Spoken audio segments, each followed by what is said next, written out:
Assalamualaikum warahmatullahi wabarakatuh. Hello, Miss. My name is Aulia Yasmin with name 332100772, and today I would like to make a presentation video for the second project of a final test.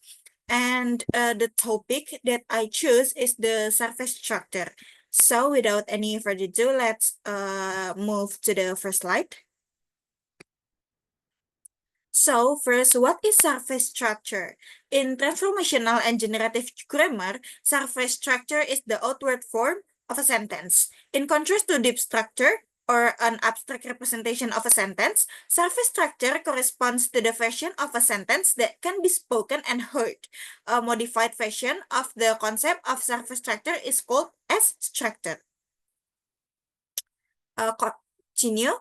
The surface structure of a sentence is the final stage in the syntactic representation of a sentence, which provide the input to the phonological component of the grammar, and which thus most closely corresponds to the structure of the sentence we articulate and hear. This two-level conception of grammatical structure is still widely held, though it has been much criticized in recent generative studies.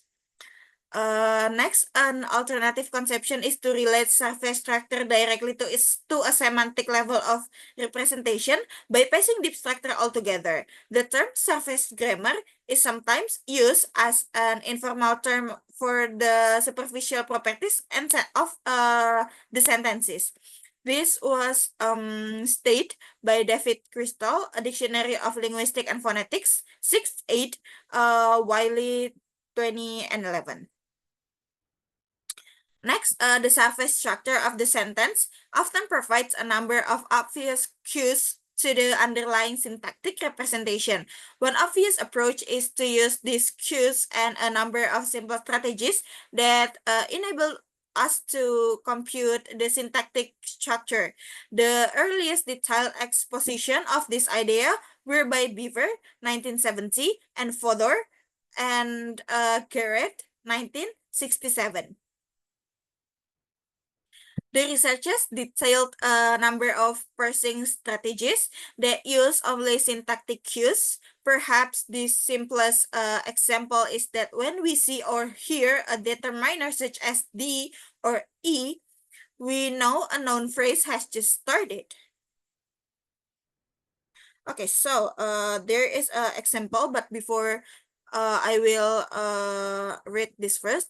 The example is based on the observation that although word order is variable in English and transformation, such as passivation, can change it, the common structure noun-verb-noun often maps onto what is called the canonical sentence structure SVO, or subject-verb-object.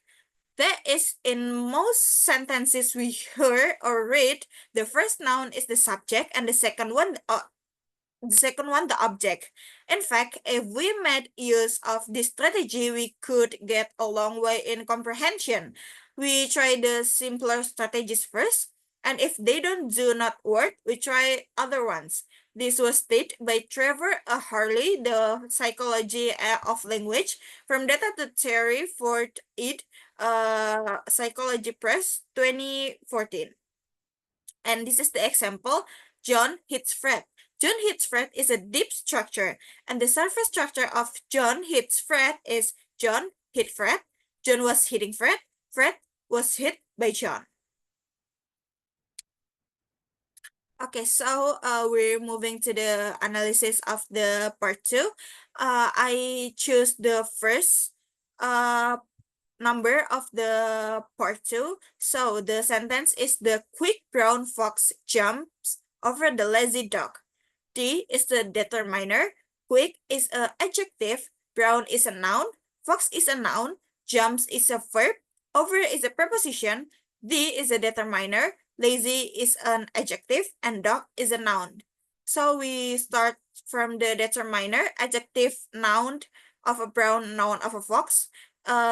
These words is compared together, become a noun phrase or NP, and verb is alone, and then there is over preposition. Preposition is also alone too, and the lazy dog. The lazy dog is noun phrase.